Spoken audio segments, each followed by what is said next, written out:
Good afternoon, everybody, and welcome to episode number 10 of Perspectives on Sustainable Development. I'm the host, Chris Whitehead, and I'm just extremely grateful today that we are here. Frankly, a lot of podcasts don't make it to episode 10, and I've had a lot of fun in this whole process and learned quite a bit. And frankly, the fact that we have scheduled episodes through October already, and this is just the middle of July, that's pretty awesome. So thank you for everyone who's been involved to date. And again, we're filming this in the middle of July, and anyone's been paying attention, there's been a lot going on in the Supreme Court. And in my 18, 20 years time now doing this, I can't remember a more impactful, small amount of time. And only the last month or so, a lot has changed.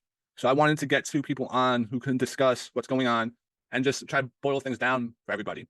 Part of my job as a consultant a lot of times is to just tell our clients, okay, is being asked of you? How long is this going to take? Is this going to change in the next couple of years? Give them fundamental answers so they can plan their projects. Uncertainty is a very, very costly thing when it comes to doing projects and trying to build out large things over time. As these regulations change and the legislature goes up against judiciary, that scares a lot of people and brings up a lot of questions, frankly, as to how these things are going to pan out.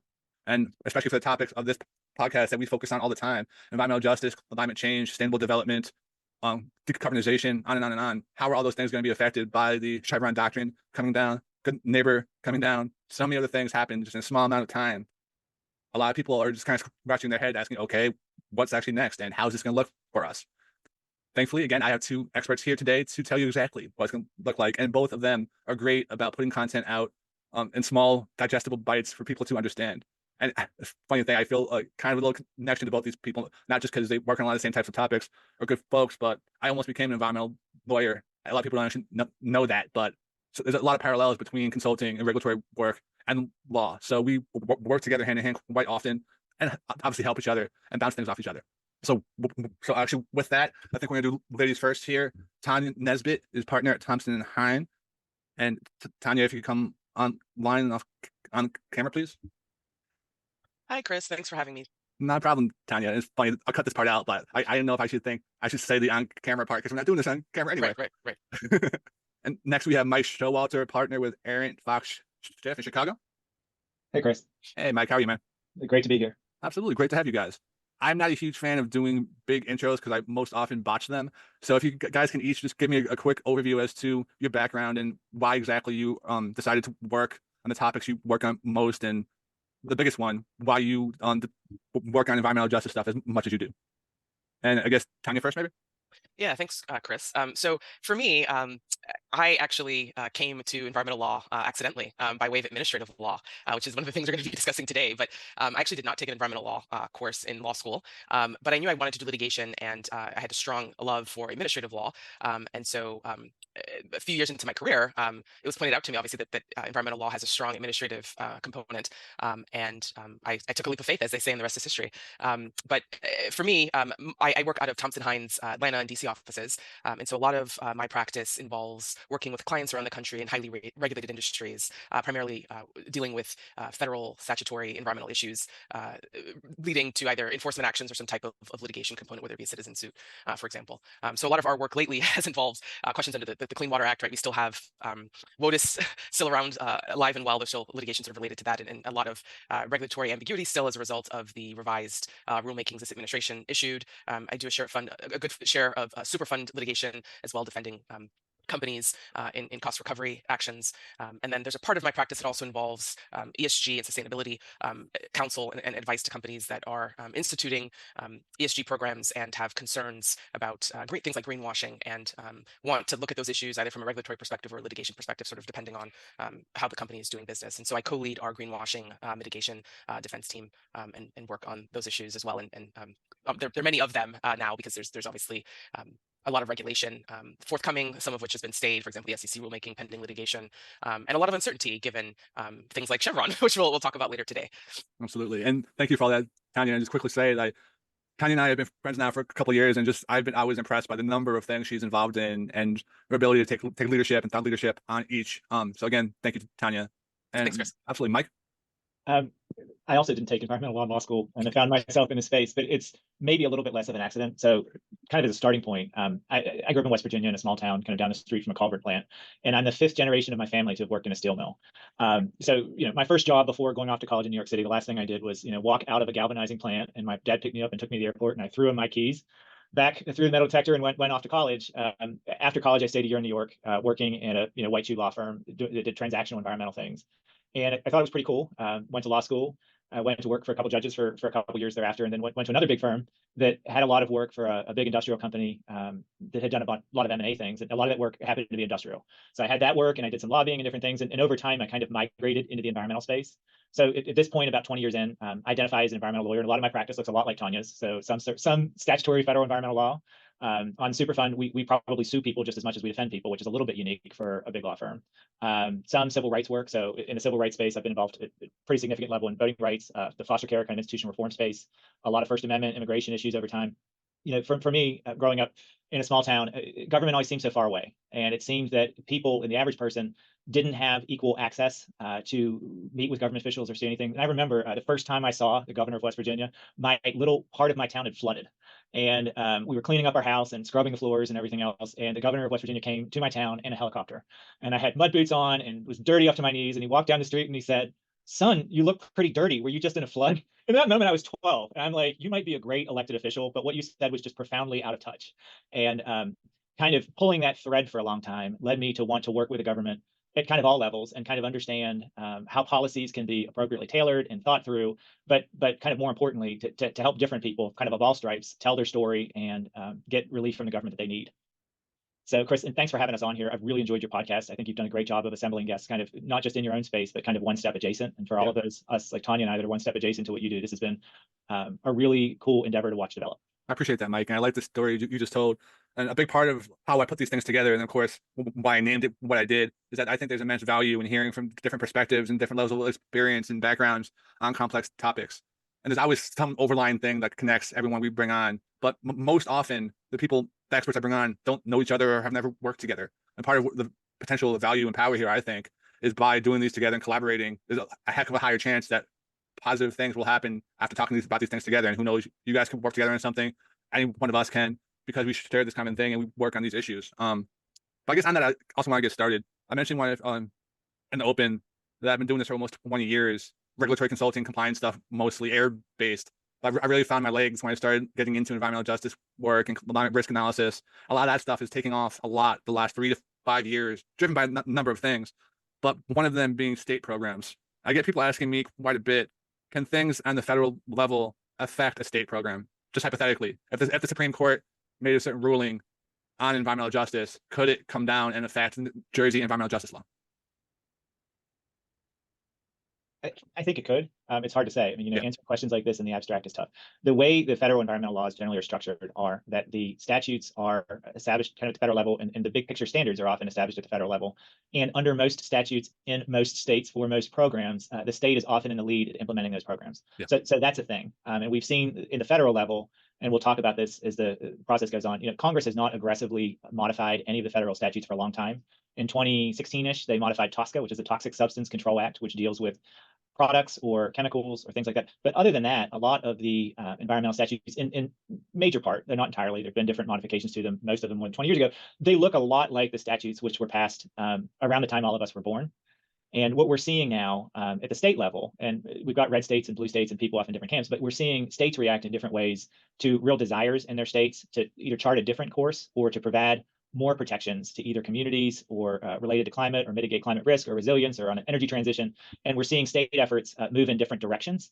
So I guess to circle back to your question, could federal decisions or EPA affect environmental justice programs in the states? It could, to the extent that they're relying on federal standards, federal programming, or federal funding. But some of the stuff that's happening in the states specifically now, thinking of things in New Jersey, thinking of things in New York, some of those programs are built off state laws, state statutes, and state authorities. And how they happen, still case by case. But if state programs are anchored in state law, it's less likely that federal programs are going to have a direct effect. I'm a lawyer, so you're never going to say things absolutely, and everything's going to be very caveat. But I think that's a fair answer. And that's actually a great way to get into what I was going to ask. Actually, next, are state laws are state laws written to try to stand on their own and guard against outside input from potentially, I don't want to say bringing it down later, but giving it the type of permanence that, again, to go back to my hypothetical, to guard against a Supreme Court case online or federal law changing, if it's only based on state laws, can the federal government or the Supreme Court touch it? And Tanya, it's Tanya possibly or Mike on that one. Yeah, I mean, I think you're going to have to assert some type of jurisdictional basis. I mean, you know, if the program sort of has some kind of impact on interstate commerce, I'm trying to think of additional examples, but I think there's going to have to be a basis for the you know, a federal court really to sort of insert itself there to adjudicate some type of dispute or issue. I mean, I think going forward, sort of as we look at you know, to Michael's point, sort of you know, obviously the fabric of the country is quite different politically, and on these types of issues that are highly politicized, you're I think going to continue to see a fractured approach, and so we are seeing. Thus far, litigants have success in being able to challenge sort of on a state level sort of agency decision making that is you know, fails to consider sort of the impacts on disadvantaged communities broadly. I think there's been quite a bit of success, for example, with the New York climate constitutional amendment laws. And I'm momentarily blanking on the name of the there's a climate. You're referring to Taylor Swift, yeah? Wait, there's a climate amendment in New York. There's a green amendment to the Constitution. Right, there's a green amendment to the Constitution, and then there's another piece of legislation that has a much longer name. It's like the climate. I'm thinking of the acronym. I think it's CLDP. You're close. CLCPA, and I just looked it up. Yep. I said that like a minute ago, so I win. Yeah, so it's the Climate Leadership and Community Protection Act, and so you know, this kind of legislation, which we're seeing obviously more so in blue states, I think is really putting a lot of pressure on the state agencies to consider you know, impacts to communities as part of their planning and traditional rulemaking. And so, you know, how a federal court would be able to intercede, you know, vis-a-vis some type of constitutional issues and impact on interstate commerce, I think remains to be seen. I'm happy you brought that part up too, Tanya, about the state challenges. Because we've seen in New Jersey, just again as an example, because I obviously live here and been involved in this one for quite a while. The EJ law has been out for a good amount of time now, but it's still being challenged. And something that I have to get across to people quite often is just because there are aspects that are being challenged, it still means you have to comply with this. It doesn't mean that, hey, someone else is challenging this thing, we're going to wait and figure out what happens. There's no magic pause button. There's no magic pause button if you want to build. And if you think about these laws, New Jersey in particular, there were some big challenges in, you know, they want more detailed assessments, but there weren't state models really kind of adequately available they could adopt. So, okay, we want to do community impact assessments as part of, you know, permitting proceedings. Well, what does it look like? What do you file? How big? What kind of data do you need? How do you format the pages? So the New Jersey regulators, once those statutes were in place and once the programming was in place, they still had an awful lot to figure out. And some of the challenges that are pending in New Jersey relate to that, right? It's just hard to set up programs. And but as you said at the outset, Chris, like if you're trying to build something or do something, you know, you can get a denial, or you can get whatever you're trying to build strung out so long that your financing goes away or the interest goes away, or sort of the specific market niche that you're trying to fill just isn't there anymore. And that's a challenge. But I think some of what's happening in New Jersey is litigation indicia just to building out the program. And people surely may be taking a headshot someplace at the whole program, but you know, that's a bit harder to do as opposed to just saying you needed to consider this or think about this differently. And those sort of administrative questions are the sort of stock and trade of how people like Tanya and I get fascinated about this space. How do you build this thing? What can you do with it? What should you do with it? Those are all hard and political questions, and there's also a lot of nuance and things. Decisions have to be made. Yeah, but again, I try to, as much as possible, link back all of these to various levels of certainty and risk that I can tell our clients, tell them what this is going to cost them, how long this is going to take, general best practices for how to do whatever they're being asked to do, and just try to boil it down as best we can. But as we've gotten into this work more, and again, now it's basically all we do for the last few years, I wonder if you guys think the same thing that I have. I get calls probably once a month by people asking me if I thought a certain project or a certain whatever, I have to be careful how I phrase this, if there's any potential for natural resource damages, if there is potential for air emissions from this plant affecting water here, and this hasn't been looked at before, can you help us? Or like every possible combination you could think of. So what I'm asking, and this might be a little hard one to answer, but do you think that the push on environmental justice for the last couple of years, state, federal, supply chain, business, has also potentially increased the amount of energy claims that we're also seeing out there? And if you can quickly talk about what's involved in that process. I personally think we still have some way to go in terms of being able to incorporate environmental justice as part of the natural resource damage assessment. I think we're still, you know, trying to grapple with how to include, you know, the disadvantaged community's voice in this process.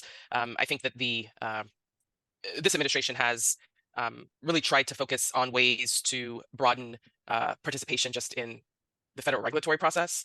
I'm not sure if industry is all the way there yet. I think there's some, you know, admittedly some way to go. But you know, last summer the administration issued an OMB memorandum that talked about broadening participation in community engagement and ways in which agencies really can work to ensure that communities are able to have participation. And frankly, some of the ideas in that memo were really, common sense, right? So if you're dealing with a community that doesn't speak English, make sure the materials are in the language that the community speaks, right? Very kind of basic things. I think some went a bit further into to contemplate ways in which money could be used to defray things like childcare and travel, right? For people to find their way to meetings. And I think COVID has been a really good example in ways in which we can think about using technologies, obviously to have conversation, but if you don't have access to the technology, sort of what good is it then? So I still think there's still a way to go on that as part of the NERDA process. But I also think that we need to find a way to make these assessments sort of happen faster, right? And there's going to be sort of a trade-off in that, right? Maybe they're not going to be as accurate, but for environmental justice and frankly for climate change reasons, right? We need to figure out a way to do the evaluations and make these communities whole on a faster level. And I think within that, and this is more so I think for the economists and the consultant community, coming up with a way to do the math, right? That is ethical and perhaps doesn't overvalue the loss of recreational resources in wealthier communities vis-a-vis those that perhaps are indigent, right? How do we do that? So there isn't sort of an overvaluing or a double counting. So I think they're policy level discussions, and then there's a practical application of sort of what would need to happen to sort of fully inculcate environmental justice principles as part of the NRD process. And I still think that we have some ways to go in that conversation. I think for sure it's a fellow traveler of environmental justice. I mean, you can see the same people in New Jersey when they started pushing environmental justice programs. I mean, New Jersey is sort of in the lead at aggressively bringing NRD claims. NRD claims in the environmental world, kind of more broadly under federal programs, implicit in some stuff that Tanya just said. It was a little bit of a backwater. It took too long. They were claims that were often deferred. And I think how they can go hand in hand is they are ways that if they're applied and assessments can happen quickly, you can more readily deliver benefits to communities, right? Environmental work, whether it's either permitting related work, construction related work, or cleanup related work, tends to disturb the status quo of communities, right? People see things get built. People see ways that they've lived change. People sometimes get, cleanup. If you're going to dig a big hole in the ground, you're going to see trucks, you're going to see workers, you're going to feel unsafe because you're feeling like you're in a closer proximity to chemical maybe, and you're going to see something in your neighborhood change, and that's offsetting to a lot of people. So the extent to which, and I think another sort of equitable level work they try to do at the federal level is think about, okay, how are we affecting communities and what can we do in the short term to make people feel that the environmental regulatory community cares about them and is delivering tangible benefits to them. And I think NRD may be part of that, set of solutions, along with supplemental environmental programs, which the Biden administration has brought back and put some weight behind after they were booted out of the regulatory toolkit in the middle of the Trump administration. The Supreme Court has been extraordinarily active the last month and a half, and we're gonna spend the most time talking about Chevron, but I'm gonna start off with the good neighbor one. And I'll just say for anyone who has to know here, emissions don't stop at a line on a map. They just don't.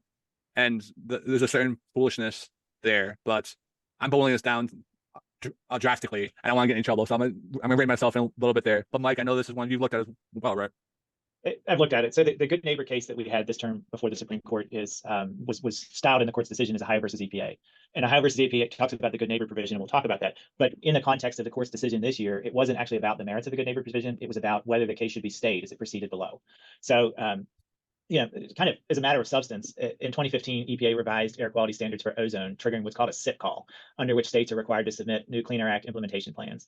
A few years later, EPA announced its intention to disprove these SIPs on the grounds they failed to address obligations under the good neighbor provision, and opened notice and comment rulemakings to deal with it. So what's the good neighbor provision? I mean, we all understand sort of how air emissions work, and they don't recognize the man-drawn boundaries that exist between states. If I grew up on a river in West Virginia, and if I had a factory in my backyard, the emissions would, if you model them, would actually hit 3 states. They'd pretty readily hit West Virginia, they would hit Ohio, and they'd hit Pennsylvania.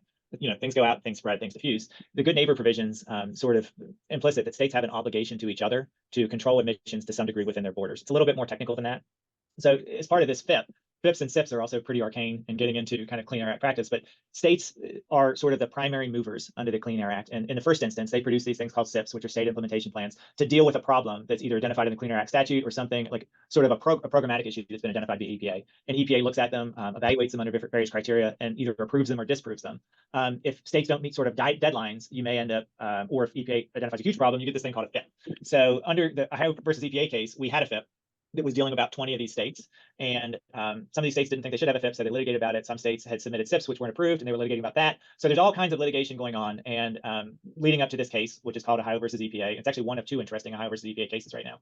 And a case was filed in the DC circuit, and it proceeded. But as part of this, the federal implementation plan was supposed to come into effect, and the states that were not going to be subject to that said, hey, you got to stop it. You got to stop it. So that's really what the court looked at this term. And what they looked at were sort of very administrative issues on a preliminary basis, like what kind of comments were filed, how were they evaluated, were they specific enough? And under that, the five justices made a determination that the states were likely to have some success on merit, and they stayed implementation of the good neighbor plan while this played out in the DC Circuit. That's all fine and good. The interesting part of the decision to me is that there was a 4-judge dissent authored by Justice Barrett, and she really took issue with some of them, and some of the conclusions the majority relied on, saying, hey, if you look at this overall process, these people did identify these issues, and they tried to get them before the court, and they tried to get them before the agency, and hey, majority, you short shrifted a lot of their comments. I think that is interesting to look at in and of itself. I think it's interesting in the context of how the Supreme Court might look at cases on a preliminary basis before they've percolated through the courts. And I think it's especially interesting because the person who wrote that decision was Justice Barrett, and she is not identified as one of the so-called liberal justices. She's somebody who I think has some degree of seriousness about these issues, and she looked at the facts and said, hey, I can't get behind this. And I think that in and of itself is something to take note of. Absolutely agree. And just generally speaking, I love Barrett, just extremely, extremely smart and walks through a lot of this stuff. But I think the focus on administrative law here is also interesting. And everyone, I'm sorry, I don't want to jump to generalities here, but the amount of headlines I saw after that one came out, like, oh my God, the sky is falling. How can they believe this is happening? Like, I'm not sure if that's exactly what's going on here. So I'll be extremely honest. I waited and read actually what you wrote on it, Mike. Found that interesting. So thank you for that. And how the public cognates what administrative lawyers or courts do in the space is hard to see, because everybody wants to focus on substance. And sort of the nature of administrative law, and this frustrates a lot of people, is that it's focused on process. We're the people who grew up playing Monopoly and made the whole game not fun for anyone. That's what these decisions turn on. And people are like, wouldn't you like the decision to come out the other way? Well, maybe, but that's not the rules. So, there's a belief under the Administrative Procedure Act or whatever that we're here to enforce rules. And we can talk about why they have those rules. And I think it's fascinating, in the context of America, which is a property rights sort of place. And I think it's disheartening and disturbing and everything too, because there's reasons for them and costs, and we have to weigh them all. Yeah, absolutely. And I'm going to take this opportunity too, because both of you are obviously administrative law experts here. And a thought just popped into my mind as Mike was talking. And I think he was right about good neighbor, but I thought about the energy decarbonization and all these large scale projects we're trying to do, trying to meet climate goals on various levels and lots of moving parts at once. How much will administrative law and those types of hurdles and hoops that might just, I think, very well described, potentially inhibit climate progress, or could it potentially inhibit climate progress? You mean the court's ruling with respect to? Oh, well, yeah, absolutely. I mean, I think it's going to make it harder, right? It's going to make going back to the point that Michael made earlier, in that a lot of these environmental statutes look the same way they did in 1970, fill in the blank, when they were passed, right? So we have very little changes to them, and we're now in a world where we are contemplating things that the drafters may not have been thinking about in 1976 or beyond. So I think it is going to be harder for the agencies really to meet their statutory mandates, right? They're still called upon to make regulations pursuant to most of these environmental statutes, if not all of them. And so how are they going to do that in a world where they are likely now to be second guessed by industry and the judiciary?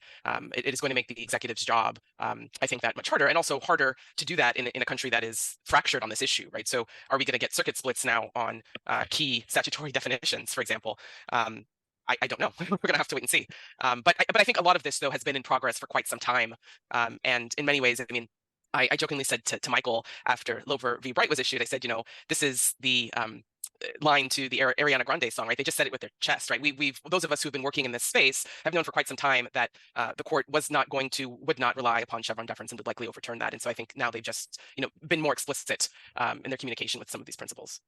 I mean, another sort of glib commentary that I've exchanged somebody about the combination of the Lover Bright case and another called Corner Post versus Board of Governors is that the Supreme Court just created a Full Employment Act, or the Inflation Reduction Act, for administrative lawyers, because so many people have such big questions now that, things from a relatively important but arcane area of the law are now front and center. I knew we were in a different world this year when Chevron deference came up at a dinner party. But it's like, why are we talking about this? What do you think this means? Is this the death of the administrative state? And I think it's hard to know, because Chevron deference and attack on Chevron deference was part of the overall sort of conservative governing project that President Trump came into office with. So when he did, Steve Bannon was out trumpeting an Article 3 renaissance. I'm not even sure what that means, but that's what he said. And I think people have conflated or drawn a line between the President Trump coming into office, conservative priorities, conservative justices, the ongoing heated political debate at all different levels in our country, and this decision happening. And I think people, from my perspective, I think there's a lot to think about this decision, or a lot to talk about it, but it may not be the coup de grace for administrative law that some people think it is. But I do think it's something that needs to be very well studied and thought through and pondered as cases percolate through the courts. We've already had a major court, so the Fifth Circuit, which is pretty conservative, already looked at how it should apply local right in the context of the Department of Labor's ERISA-related regulations for ESG. That's already happened. And seeing how those decisions show up in different areas and stack up is really what's going to be telling about these guys. Yeah, I think that's kind of where the discussion is focusing, sort of what, we have, for example, the EPA recently updated its emission standards for light duty and heavy duty vehicles, which were facing challenges from litigants who are arguing that the rules effectively would create a switch from internal combustion engine vehicles to electric vehicles without any sort of explicit congressional authorization. And so now the question becomes, well, this was based on an interpretation of the Clean Air Act. And so what is going to happen there? And is it going to make it more difficult for the regulation to remain now with Chevron deference? I just got a question earlier today about, well, what's going to happen with the SEC rule, right? Because the briefing is due soon. And, can now, the absence of Chevron deference be used as an additional vehicle to sort of undermine the SEC's climate disclosure rules? So I think there are a lot of things, or a lot of maybe pots on the fire, and people are kind of very curious now as to how this doctrine can be used to sort of undermine really some of the Biden's climate agenda, if you will, because I think that a lot of these regulations are sort of part of the administration's desire to effectuate some policymaking and change regarding climate, and whether some of these agencies can do that and have the statutory mandates to do that, I think is something that remains to be fleshed out, and certainly to Michael's point, do they even need Chevron to do that with the major questions doctrine too, right? That's why there is some skepticism as to how groundbreaking this is going to be, because they also have that in their toolkit as a basis as well to be able to overturn the agency action. I'm happy you brought that up too, by the way, Tanya, if you don't mind, because we have a wide range of people who listen to this, one of them being younger people, college students and the like. Can you quickly give a summary as to what Chevron actually is? And then also Loper and Mike, while she's doing that, can you think of a quick summary and major questions?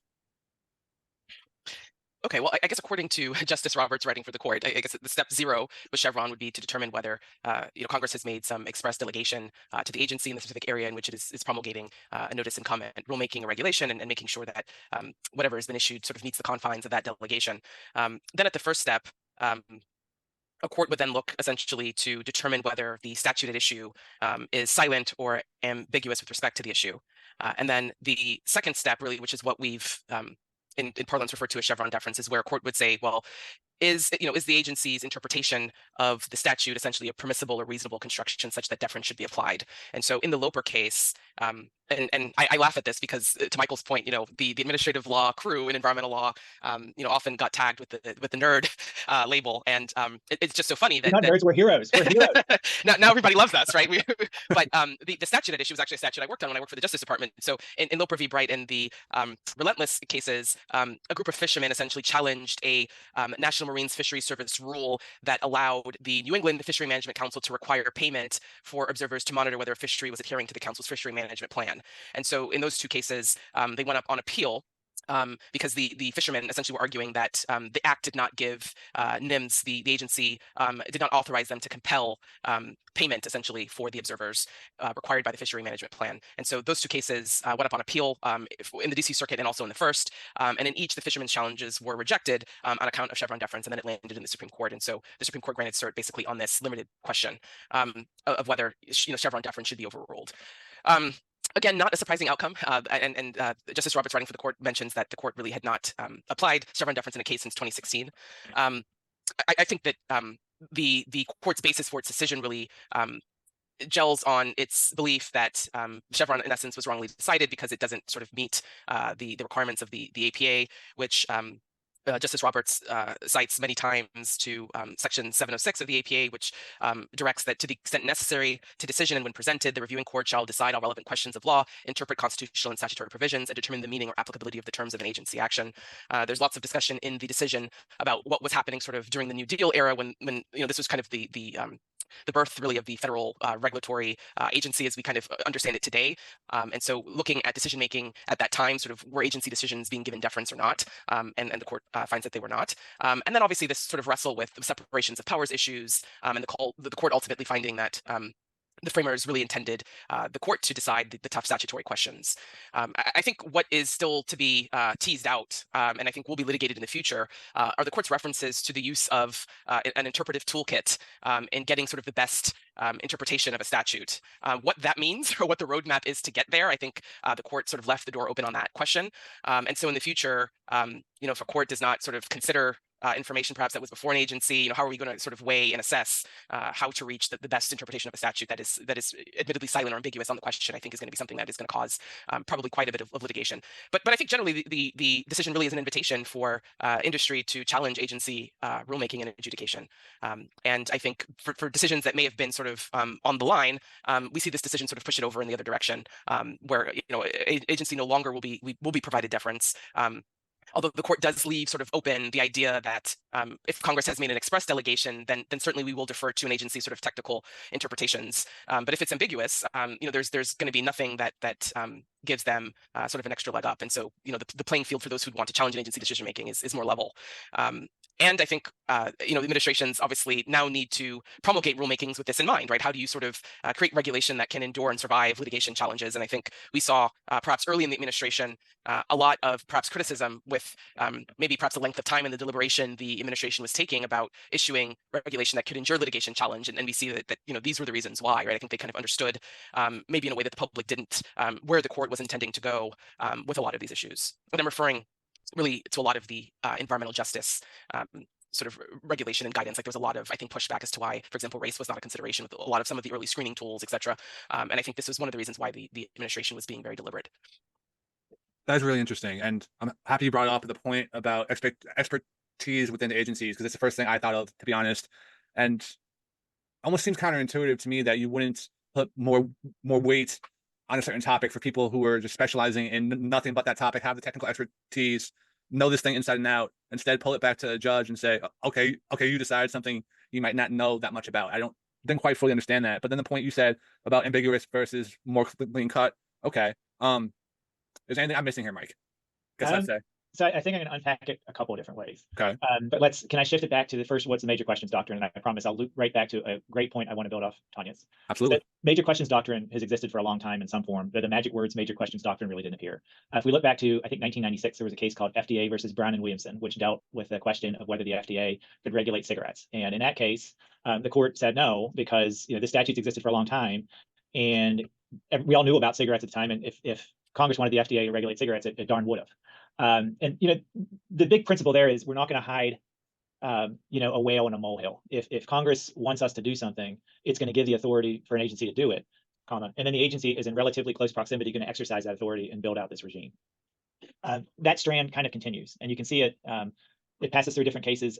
Two in last year's term were the NFIB versus OSHA case, which dealt with whether OSHA could push through a vaccine mandate, and the court said no. And then the West Virginia versus EPA case, which dealt with greenhouse gases. And in that case, the EPA passed the Clean Power Plan, or promulgated it, which said it required closures of certain fossil fuel generating stations and sort of reshifted the energy sector. And what Supreme Court said is, no, Congress wanted this to happen. It would have darn well said so. And in reaching that decision, it looked at a lot of sort of legislative stuff that came through Congress. Now, shifting back to Chevron and how these realign, I mean, my personal view is you cannot have the major questions doctrine, which is an anti-deferential canon, saying the court can step in because something is a major question, existing in the same plane as Chevron deference, which says, hey, if something's ambiguous, we give it to the agency. And I think as you look at different cases in the intermediate term, so the term ending last year, we had Nebraska versus Biden, which dealt with student loan programs. And, the agency did everything it can to say, hey, this is consistent. We've been consistent. We had this authority. We used this authority. We did it. And the court said still, not good enough.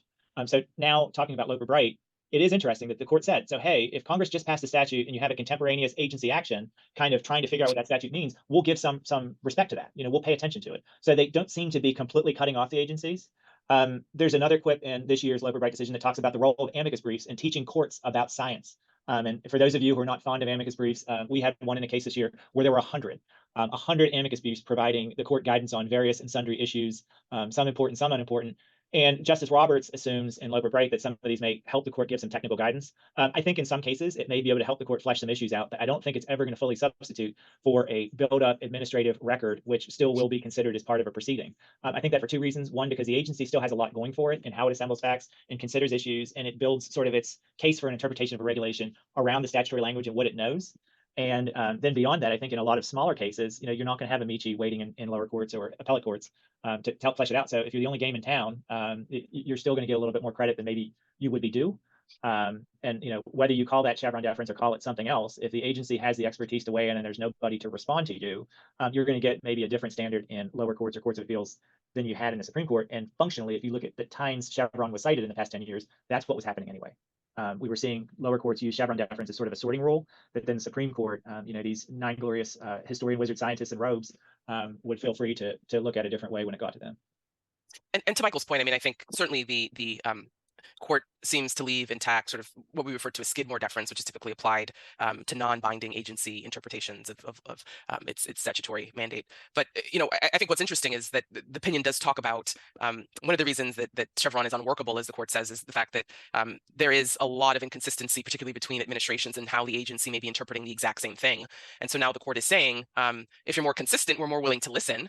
But I wonder, particularly in the environmental context, right, where so many of these issues are very inconsistent between administrations, right, because of how politicized they are. Take something like WOTUS, for example, right? That is a term that is not defined in the Clean Water Act, right? And you have administrations really in a state of whiplash, to the degree of regulation of the same water bodies, right? Very, very different application between administration. And so in the environmental context, I just wonder, how genuine is this going to be, given how divisive, right, some of these issues particularly are, and how inconsistent they have been, particularly over the last 12 or so years. Well, we the people, through their congressional representatives, need to push them to get clear regulatory definitions on WOTUS, and they should just get hard at work at that and get it done. But to your point, again, I mean, I think we have the Congressional Review Act, right, and so Congress already has the ability to say, hey, whoa, that is not what we intended, and we're repealing the rulemaking.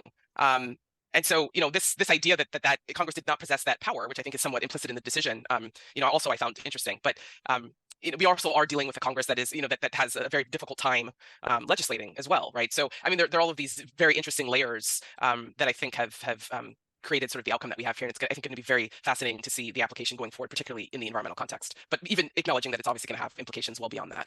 It's often easier to beat up a straw man than it is a real institution that has a lot of grays and nuance to it. Yeah. And somewhat implicit in Loper Bright is sort of a high school civics understanding of how a bill became a law, and the processes are really much more complicated. Sure. And how the world really works is not nearly so simple as you think. Absolutely. You both kind of implied this, but I wanted to get your opinions or views on something.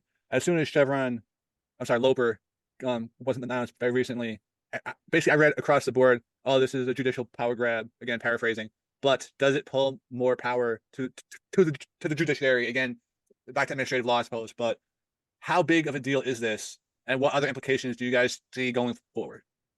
I think it's tough. I mean, I think that on paper, it is sort of a monumental, or was a monumental day in opinion.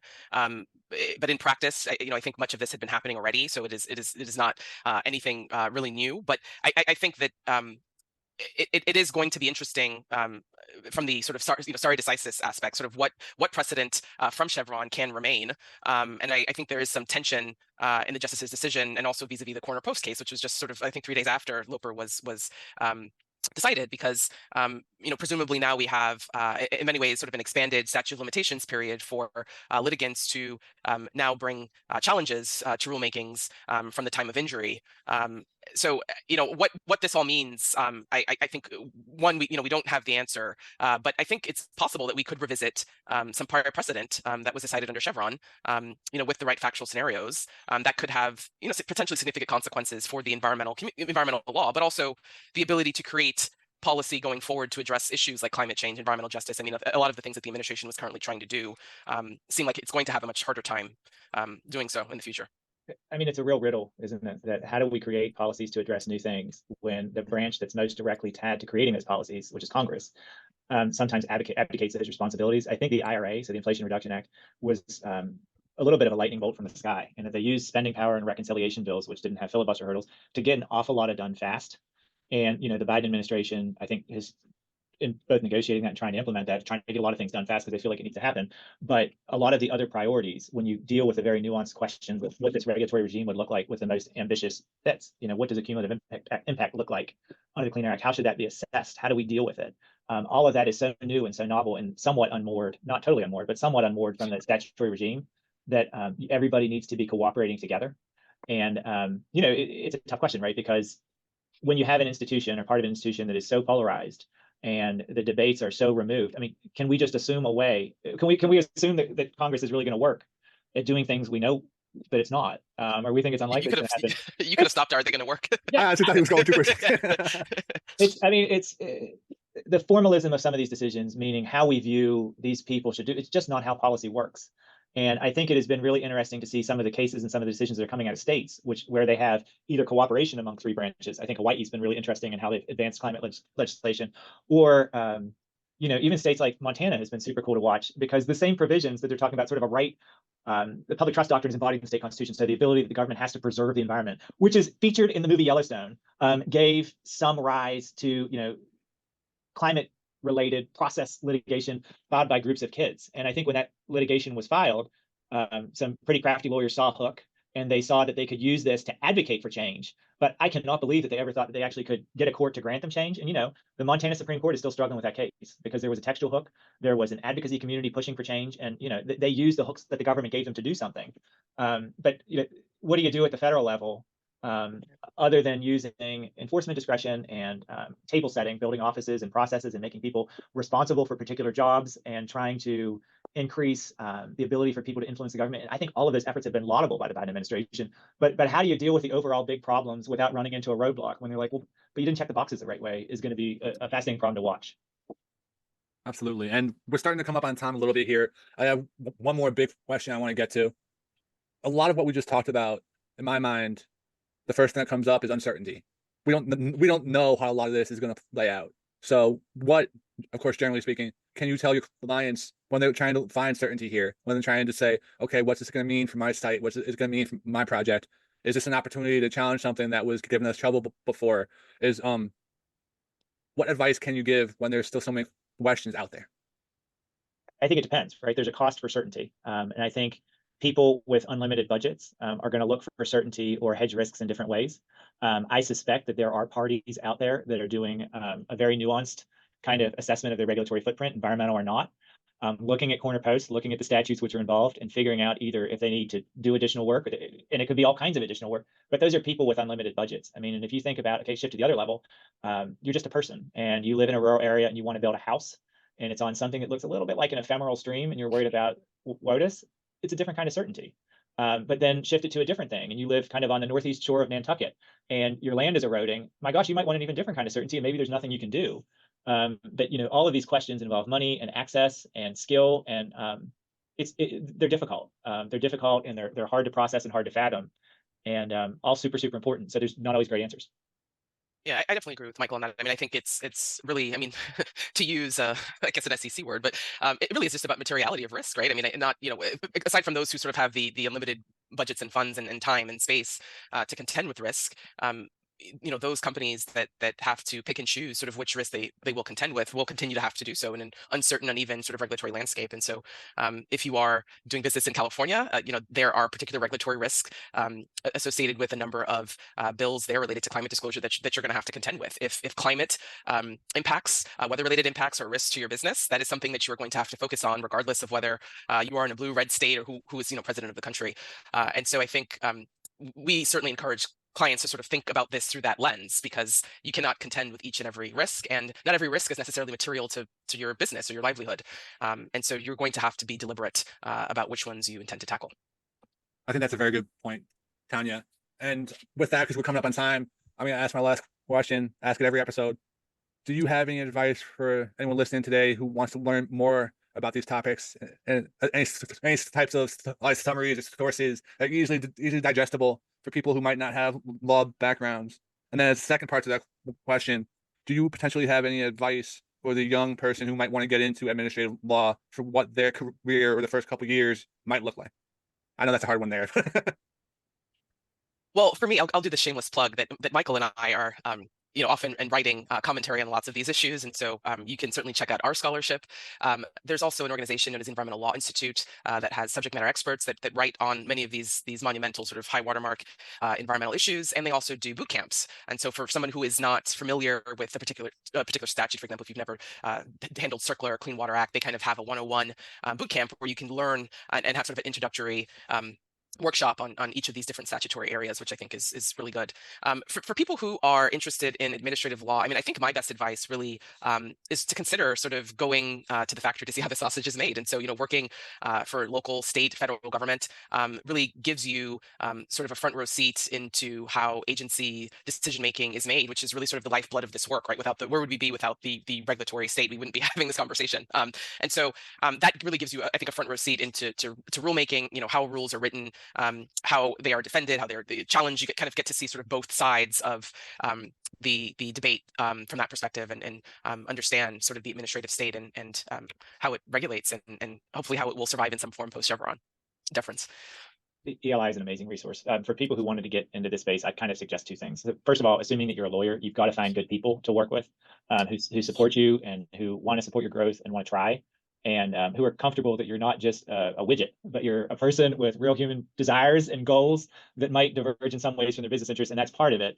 And another thing I'd recommend is taking a case, whether it's like Loper Bright or some other big Supreme Court case, and spending a couple weeks and reading all of the amicus briefs that are filed on the Supreme Court's docket. Because what you can see from there are that people's perspectives are, even if you think they're exactly the same, they're not. And everybody's trying to tell a slightly different story or coming to the world with a different understanding. And it's like Rashomon, right? It's like an old Japanese storybook. And we all look at things the same thing and we perceive it so differently. And what we are trying to do with administrative process is to come to a reasoned decision, kind of factoring in all these things. And another thing, and I guess this is just an overall thing, is that people need to vote and people need to advocate and be engaged with their government. And people, whoever's listening to this podcast, you are not the lowest common denominator for advocacy. I mean, you're pretty curious. You wouldn't have found yourself here. And there's an awful lot of people in the world right now who are trying to limit the ability of people to influence the government. And we all need to stand up and stop that. Absolutely. I just want everyone who's listening to also understand that in just under an hour, you heard essentially summaries and potential implications for 4 or 5 of the largest environmental cases to come through in quite some time. There are ways to make this accessible for more people. And as Mike just alluded, there are options you have to try and do something about it and try to gain the type of certainty going forward for what this might actually look like. So Tanya, Mike, thank you very much. I thought that was great.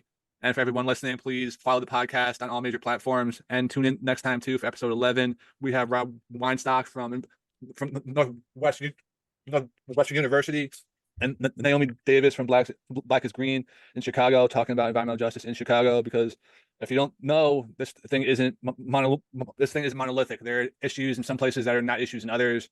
There are complicating factors where you have to talk to people on the ground living this thing every day to actually try to understand what's going on. So I invite you to do that and tune in. And again, guys, I had a great time today, and thank you very much. Thanks for having us. Thanks for having us, especially on your 10th episode. And continue the good work, Chris. Thank you, Tanya.